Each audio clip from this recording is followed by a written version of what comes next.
독일도 고개를 저은병하지만 서울에선 단 2시간 만에 진단수술 가능하대요. 김도윤 교수의 한마디.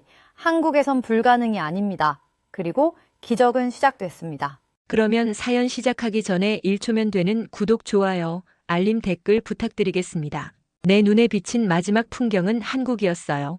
그날은 제 인생에서 가장 중요한 날이었습니다. 독일 국가대표 선발전이 한 달 앞으로 다가왔고 저는 마지막 훈련에 모든 것을 걸었죠. 물살을 가르며 숨을 참고 전력 질주하는 순간 세상이 갑자기 흐려지기 시작했어요. 처음엔 그저 염소 때문이라 생각했습니다. 하지만 벽을 향해 돌아설 때 모든 것이 희미해졌고 정확한 거리감을 잃었죠. 소피 조심해. 코치의 외침이 들렸지만 이미 늦었어요. 제 이마가 벽에 세게 부딪혔고 순간적으로 물속에서 의식이 희미해졌습니다. 누군가 저를 끌어올렸을 때 숨을 쉬기 위해 필사적으로 공기를 들이마셨어요. 괜찮아? 대체 무슨 일이 있었던 거야? 코치가 물었지만 저는 대답할 수 없었습니다. 진실을 말하기엔 너무 두려웠으니까요. 국가대표 선발전을 앞두고 시력 문제를 언급하는 것은 자살 행위나 다름없었어요. 집에 돌아왔을 때 클라라는 항상 그랬듯이 현관에서 저를 기다리고 있었습니다. 제 쌍둥이 동생이지만 우리는 너무나 달랐어요. 클라라는 바이올린의 천재였고 저는 수영을 택했죠. 그런데 오늘 클라라의 얼굴을 똑바로 보기가 힘들었습니다. 그녀의 윤곽만 보일 뿐 세부적인 표정은 흐릿했어요. 언니, 왜 그렇게 나를 안 쳐다봐? 클라라가 물었습니다. 저는 그저 미소를 지으며 지나쳤어요. 어떻게 말할 수 있었겠어요? 동생의 얼굴이 점점 흐려진다는 사실을. 다음 날 베를린 백화점에서 클라라와 쇼핑을 하던 중이었어요. 저는 계속해서 사람들과 부딪혔고 클라라는 제가 일부러 그러는 거라고 생각했나 봅니다. 언니, 나랑 같이 다니기 싫으면 그냥 말해. 클라라가 화를 냈어요. 저는 대답하지 못했습니다. 그 순간 제 시야 끝에서 무언가가 눈에 들어왔어요. 한국 여행 포스터였습니다. 선명한 한글과 아름다운 풍경이 담긴 그 포스터만이 제 흐릿한 시야 속에서 유독 또렷하게 보였죠. 그 포스터를 향해 걸어가던 순간 제 앞에 있던 유리문이 보이지 않았어요. 쿵 하는 소리와 함께 바닥에 쓰러졌습니다. 클라라가 비명을 지르며 달려왔어요. 소피, 괜찮아? 클라라가 제 얼굴을 들여다보며 말했습니다. 그리고 갑자기 표정이 굳었어요. 언니, 눈동자가 이상해.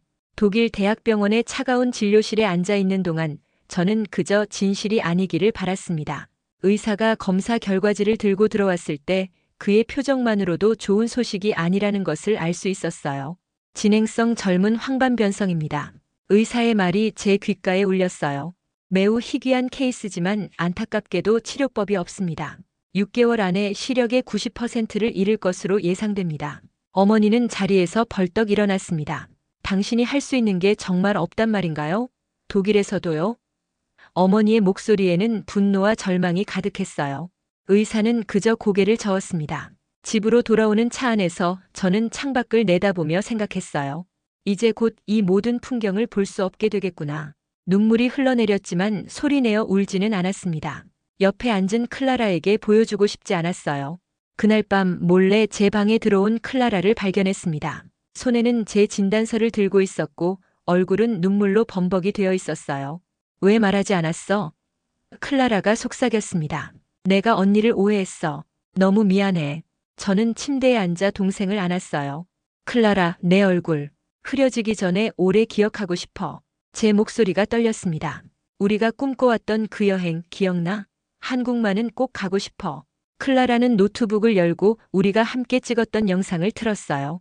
그 영상 속에서 우리는 한국 기자와 인터뷰를 하고 있었습니다. 저는 영상 속에서 말했죠. 언젠가 한국에서 경기하고 싶어요. 그곳의 열정적인 관중들 앞에서 수영하는 게 제 꿈이에요. 이게 언니의 진짜 꿈이었지. 클라라가 눈물을 흘리며 말했어요. 그날 밤 저는 어릴 적 클라라와 함께 한국 드라마를 보던 기억을 떠올렸습니다. 한국 사람들은 울 때 참 예뻐. 우리도 그 나라 가볼까? 어린 시절 제가 했던 말이 이제는 마지막 소원이 되어버렸네요. 의사의 예상보다 제 상태는 더 빠르게 악화되었습니다. 한 달 만에 왼쪽 눈은 거의 아무것도 볼 수 없게 되었고 오른쪽 눈도 급격히 나빠지고 있었어요. 병원을 다시 찾았을 때 의사는 더욱 암울한 소식을 전했습니다. 다음 달이면 양쪽 실명입니다. 정말 안타깝게도 더 할 수 있는 것이 없네요. 집에 돌아와 저는 창가에 앉아 바깥 풍경을 바라보았어요. 이제 얼마 남지 않은 시간 동안 최대한 많은 것을 보고 기억하고 싶었습니다. 클라라가 방으로 들어왔을 때 그녀의 손에는 비행기 티켓이 들려 있었어요. 내일 한국으로 가요. 클라라가 단호하게 말했습니다. 하지만 내 바이올린 장악 연주회는? 저는 놀라서 물었어요. 언니가 더 중요해. 클라라의 눈에는 흔들림이 없었습니다. 우리 가족 모두 함께 갈 거예요. 티켓은 이미 예약했어. 다음 날 우리는 한국으로 향하는 비행기에 몸을 실었습니다. 창문 밖으로 독일의 풍경이 점점 작아지는 것을 보며 이것이 마지막 여행이 될지도 모른다는 생각에 가슴이 아팠어요. 비행기가 이륙하고 몇 시간 후 클라라는 객실 승무원의 허락을 받아 자리에서 일어났습니다. 그리고 그녀의 바이올린을 꺼내 연주하기 시작했어요. 이건 언니에게 바치는 곡이에요. 클라라가 부드럽게 말했습니다. 그녀의 바이올린에서 흘러나오는 아리랑의 선율이 객실 전체를 채웠어요. 제 눈은 감겼지만 음악의 아름다움은 온전히 느낄 수 있었습니다. 눈물이 볼을 타고 흘러내렸어요. 비행기가 인천공항에 착륙하기 직전 제 시야가 완전히 어두워졌습니다. 클라라의 손을 꽉 잡았어요. 이제 너도 안 보여. 그 말을 끝으로 의식이 희미해졌고 착륙 직후 저는 쓰러졌습니다. 놀랍게도 인천공항의 응급의료팀은 착륙 10분 만에 출동했고 독일어 통역사까지 함께 왔어요. 우리 가족은 이런 신속한 대응에 경악했습니다. 공항 의료센터에서 응급 처치를 받는 동안 저는 희미한 의식 속에서 한국어 대화와 영어, 독일어가 오가는 소리를 들었어요. 그들은 이미 저를 서울대병원으로 이송할 준비를 하고 있었습니다. 서울대병원에 도착했을 때 저는 반쯤 의식이 있는 상태였어요. 눈은 아무것도 볼 수 없었지만 주변의 소리와 움직임은 느낄 수 있었습니다. 누군가 제 침대 옆에 다가와 차분한 목소리로 말했어요. 소피 바이어 맞습니까? 저는 김도윤 교수입니다. 어머니가 급하게 대답했습니다. 네, 제 딸이에요. 제발 도와주세요. 김도윤 교수는 저의 진료 기록을 꼼꼼히 살펴보았습니다. 그리고 독일에서 가져온 진단서를 보더니 고개를 저었어요. 진단에 오류가 있습니다. 김 교수의 목소리는 확신에 차 있었어요. 이것은 단순한 황반변성이 아닙니다. 복합 맥락막 이상과 신경 손상이 혼합된 형태입니다. 매우 희귀하지만 제가 15년간 연구해온 분야죠. 저는 그의 말에 희미한 희망을 느꼈습니다. 어머니가 떨리는 목소리로 물었어요. 그럼 우리 딸을 치료할 수 있다는 말씀인가요? 실명이 이미 진행 중이지만 36시간 안에 수술하면 회복 확률이 30% 있습니다. 김 교수가 대답했어요. 낮은 확률이지만 시도해볼 가치는 있습니다. 그 순간 클라라가 내 손을 꽉 잡았습니다. 언니 들었어? 희망이 있어. 저는 희미하게 웃으며 고개를 끄덕였어요. 하지만 내심 두려움이 밀려왔습니다. 30%라는 확률은 너무나 낮았으니까요. 수술 전날 밤 저는 클라라의 손을 잡고 속삭였습니다. 혹시라도 못 뜨면 너 목소리만이라도 기억할게. 클라라는 울음을 참으며 대답했어요. 그럼 말하지 마. 언니는 반드시 다시 볼 수 있을 거야. 밤새 병원 대기실에서 클라라는 바이올린을 꺼내 조용히 연주했습니다. 그녀의 연주를 들으며 저는 눈을 감고 마지막으로 본 풍경들을 떠올렸어요. 그리고 아직 보지 못한 한국의 모습들을 상상했습니다. 수술실로 향하는 길, 저는 김도윤 교수의 손길이 제 팔에 닿는 것을 느꼈습니다. 그가 조용히 말했어요. 소피 씨, 이 수술은 단순히 눈을 보는 것이 아니라 사람을 보는 수술입니다. 당신의 꿈과 희망까지 함께 보게 될 거예요. 그의 말에 제 가슴이 따뜻해졌습니다. 마취가 시작되며 저는 마지막으로 생각했어요. 다시 볼 수 있게 해주세요. 클라라의 얼굴을 그리고 한국의 풍경을. 수술은 6시간 동안 진행되었습니다. 복합 시신경 재건과 혈관 재배열이라는 독일에서는 시도조차 할 수 없었던 수술이었어요. 가족들은 대기실에서 초조하게 기다렸고 클라라는 계속해서 바이올린을 연주했다고 합니다. 의식이 돌아왔을 때 저는 여전히 아무것도 볼 수 없었어요. 하지만 김 교수는 안심시켰습니다. 수술은 성공적이었습니다. 이제 회복 과정을 지켜봐야 합니다. 앞으로 2주간이 중요해요. 수술 후 병실에서 저는 손으로만 가족들의 얼굴을 만져보았습니다. 아버지의 거친 수염, 어머니의 부드러운 뺨, 그리고 클라라의 매끄러운 피부를 손끝으로 느끼며 그들의 얼굴을 마음속에 그렸어요. 모두 여기 있어줘서 고마워요. 제 목소리가 떨렸습니다. 이 어둠 속에서도 혼자가 아니라는 게 얼마나 큰 위로인지 몰라요. 매일 간호사들이 들어와 저를 살폈고 그들의 따뜻한 손길과 친절한 말에 저는 점점 한국에 정이 들기 시작했어요. 그들은 제 가족처럼 저를 돌봐주었습니다. 독일에서는 경험해보지 못한 정서적 교감이었어요. 수술 후 열흘째 되는 날, 김 교수가 붕대를 제거하기 위해 병실에 왔습니다. 가족들도 모두 함께 있었어요. 제 심장은 터질 듯이 뛰었습니다. 이 순간이 제 인생을 결정할 테니까요. 자, 이제 붕대를 풀겠습니다. 처음에는 빛에 매우 민감할 수 있으니 천천히 눈을 떠보세요. 붕대가 풀리고 처음으로 희미한 빛이 제 눈에 들어왔습니다. 처음엔 그저 흐릿한 형체와 색깔만 보였어요. 하지만 점점 선명해졌고 제가 처음 본 것은 클라라의 얼굴이었습니다. 눈물로 범벅이 된 그녀의 얼굴이 제 앞에 있었어요. 엘리자, 넌 정말 예뻐. 제 목소리가 떨렸습니다. 저도 모르게 클라라를 독일식 별명으로 불렀어요. 클라라는 울음을 터뜨리며 저를 안았습니다. 언니, 정말 나 볼 수 있어? 응, 볼 수 있어. 저도 참았던 눈물을 흘렸습니다. 너 얼굴, 처음 본 느낌이야. 김 교수는 미소를 지으며 제 시력을 확인했어요. 놀랍습니다. 70% 이상 회복되었어요. 신경 회복 속도가 이상적입니다. 가족 모두 기쁨에 넘쳤고 아버지는 처음으로 제가 보는 앞에서 눈물을 흘렸습니다. 어머니는 김 교수 앞에 무릎을 꿇고 절을 했어요. 병실 전체가 침묵에 빠졌습니다. 그날 저녁 클라라는 병실에서 바이올린을 꺼내 아리랑을 연주했어요. 이번엔 제가 직접 그녀의 연주하는 모습을 볼 수 있었습니다. 우아하게 움직이는 그녀의 손가락, 감정이 담긴 표정, 그리고 음악에 몸을 맡기는 자세까지. 병실에 있던 간호사들과 의사들 모두 눈물을 흘렸어요. 회복은 예상보다 빠르게 진행되었습니다. 매일매일 시력이 좋아졌고 한 달 후에는 거의 정상에 가까워졌어요. 김 교수는 제 케이스가 역대급 회복률을 보인다며 놀라워했습니다. 소피 씨의 의지력과 회복력이 놀랍습니다. 이런 케이스는 제 경력에서도 처음이에요. 저는 매일 병원 창문을 통해 서울의 풍경을 바라보았습니다. 높은 빌딩들, 한강의 흐름, 그리고 멀리 보이는 산들까지 모든 것이 새롭고 경이로웠어요. 제 눈에 비친 세상은 이전과는 완전히 달랐습니다. 더 선명하고 더 아름답고 더 소중했어요. 퇴원 후 우리 가족은 한국에 머물기로 결정했습니다. 아버지가 말했어요. 이곳에서 제2의 인생을 시작하자. 처음으로 한강공원을 산책했을 때의 느낌은 말로 표현할 수 없었어요. 강변을 따라 불어오는 바람, 자전거를 타는 사람들, 피크닉을 즐기는 가족들. 모든 것이 생생하게 제 눈에 들어왔습니다. 이게 진짜 보는 거구나. 저는 중얼거렸어요.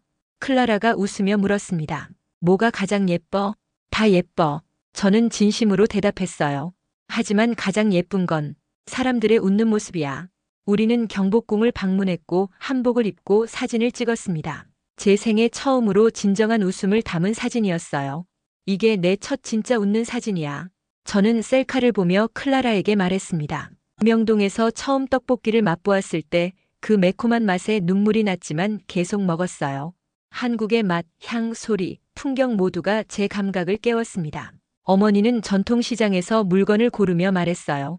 우리나라보다 따뜻해요. 사람들 마음이. 한국에서의 생활이 길어지면서 클라라는 한국예술고등학교 입학시험에 도전했습니다. 그녀의 바이올린 실력은 심사위원들을 감동시켰고 합격 통지서를 받았을 때 그녀는 기뻐 뛰었어요. 이 바이올린 이제 한국에서 울릴 거야.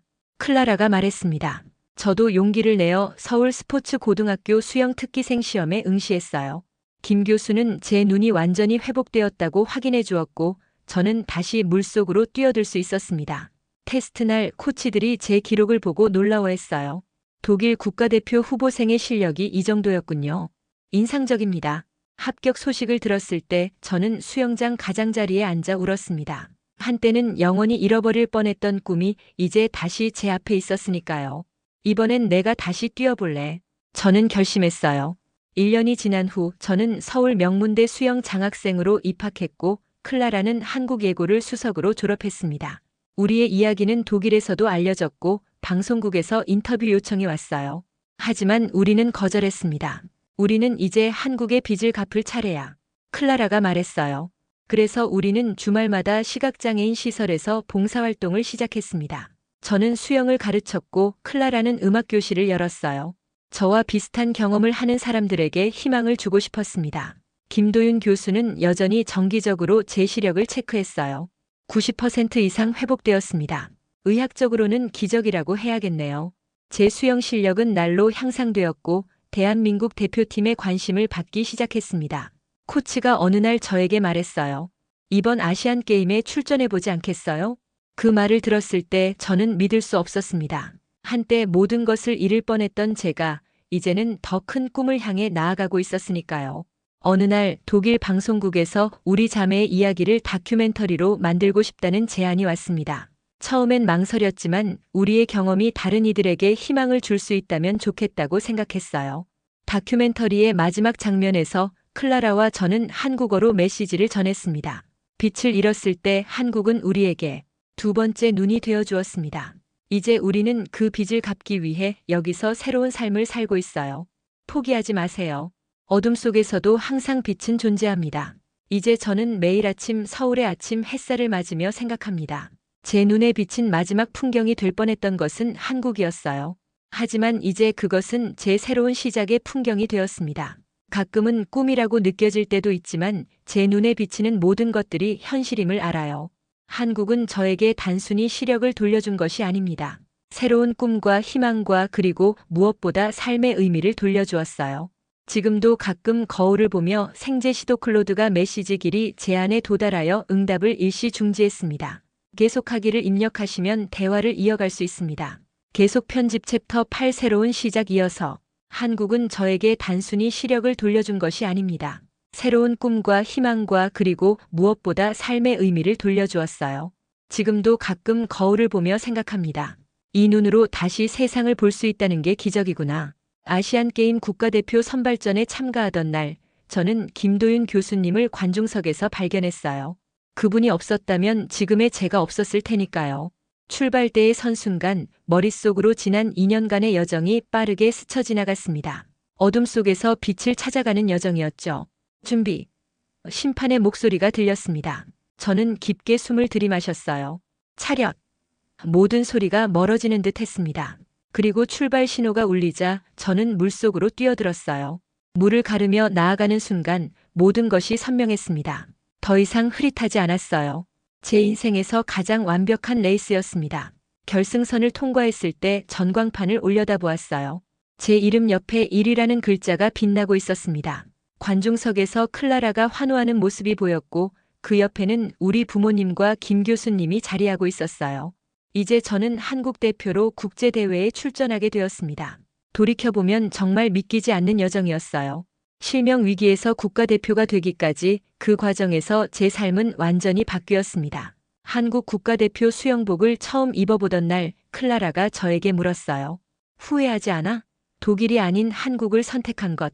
저는 미소 지으며 대답했습니다. 한순간도 후회한 적 없어.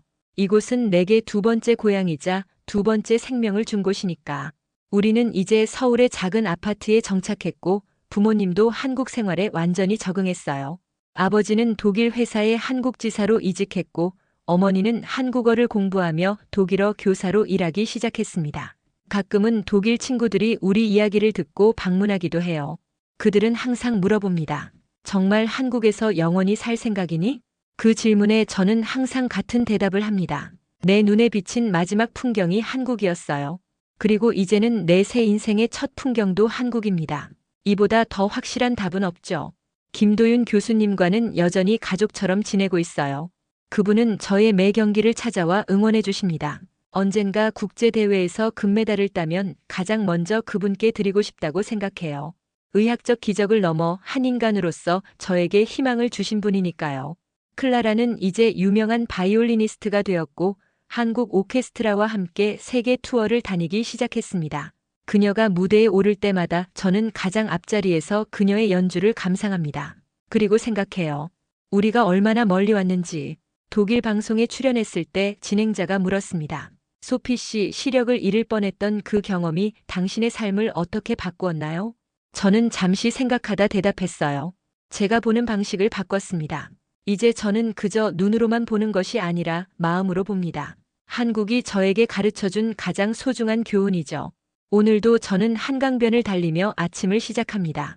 햇살이 강물에 반사되어 반짝이는 모습, 조깅하는 사람들의 활기찬 표정, 그리고 서울의 화려한 스카이라인까지 모든 것이 제 눈에는 기적처럼 느껴져요. 매일 밤 잠들기 전에 감사 기도를 드립니다. 제게 두 번째 시선을 허락해 주신 신에게, 그리고 제 인생을 바꿔놓은 한국에게. 이제 저의 꿈은 단순해졌습니다. 받은 사랑을 돌려주는 것. 그것이 제가 남은 인생 동안 하고 싶은 일이에요. 빛을 되찾은 후 저는 깨달았습니다. 진정한 시력은 눈에 있는 것이 아니라 마음에 있다는 것을. 그리고 그 마음의 시력으로 바라본 세상은 훨씬 더 아름답습니다. 저의 새 인생은 이렇게 한국에서 다시 시작되었습니다. 항상 마지막까지 시청해 주셔서 정말 감사합니다. 좋은 영상으로 찾아뵙겠습니다.